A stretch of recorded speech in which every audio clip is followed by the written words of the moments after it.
આ સ્વીટની રેસીપી કોઈને આળસુ બનાવવા માટે પ્રેરિત નથી કરતી. તેમ છતાં પણ જો તમને સ્વીટ બનાવવામાં આળસ આવતી હોય તો તે તમારો પર્સનલ પ્રોબ્લેમ છે. તેનો આ સ્વીટની રેસીપી સાથે કોઈ જ લેવા દેવા નથી. So please watch the video accordingly.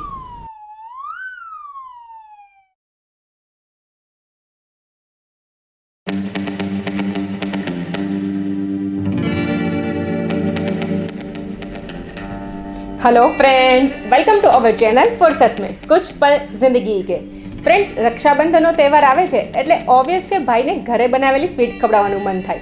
તો ફ્રેન્ડ્સ, આજે હું આપની સાથે શેર કરીશ વિધાઉટ કુકિંગ ખૂબ જ ફટાફટથી બનાવી શકાય એવા ગુલકંદ લડ્ડુની રેસીપીને. પરંતુ એ પહેલાં જો તમે હજુ સુધી અમારી ચેનલને સબસ્ક્રાઇબ ના કરી હોય તો તેને સબસ્ક્રાઇબ કરી લેજો અને બેલ આઇકનને પ્રેસ કરી દેજો, જેથી કરીને અમારી ચેનલના અપડેટ્સ તમને સૌથી પહેલાં મળી રહે. અને જો તમને અમારો વિડીયો પસંદ પડે then don't forget to like this video and share this video with your friends, क्योंकि केयर करते जाओ, शेयर करते जाओ, जिंदगी बहुत ही खूबसूरत है. અને હા, જો તમને આટલી ઇન્સ્ટન્ટ સ્વીટ બનાવવાની પણ આળસ આવતી હોય તો પછી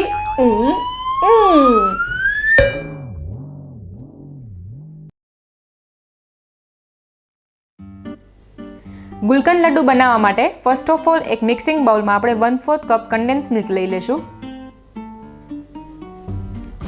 અને ત્યારબાદ તેમાં pinch of red colour add કરી દઈશું અને આ કલર અને કન્ડેન્સ મિલ્કને સરસ રીતે મિક્સ કરી દઈશું.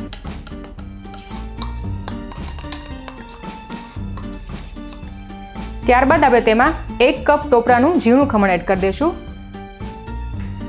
અને તેને પણ સરસ રીતે મિક્સ કરી દઈશું.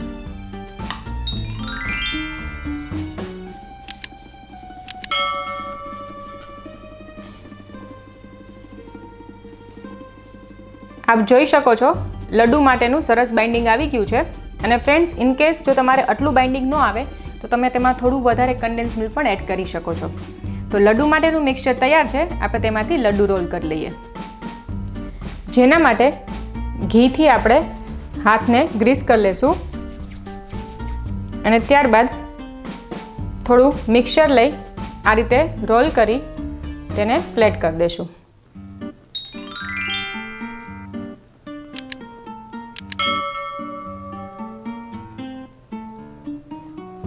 ત્યારબાદ ગુલકંદને રોલ કરી લેશું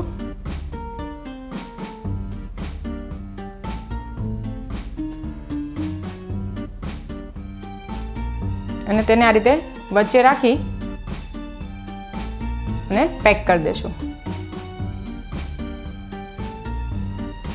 અને ફરી પાછું સરસ રીતે રોલ કરીને લડ્ડુ બનાવી લેશું અને લાસ્ટમાં તેને ટોપરાના ઝીણા ખમણથી કોટ કરી દઈશું.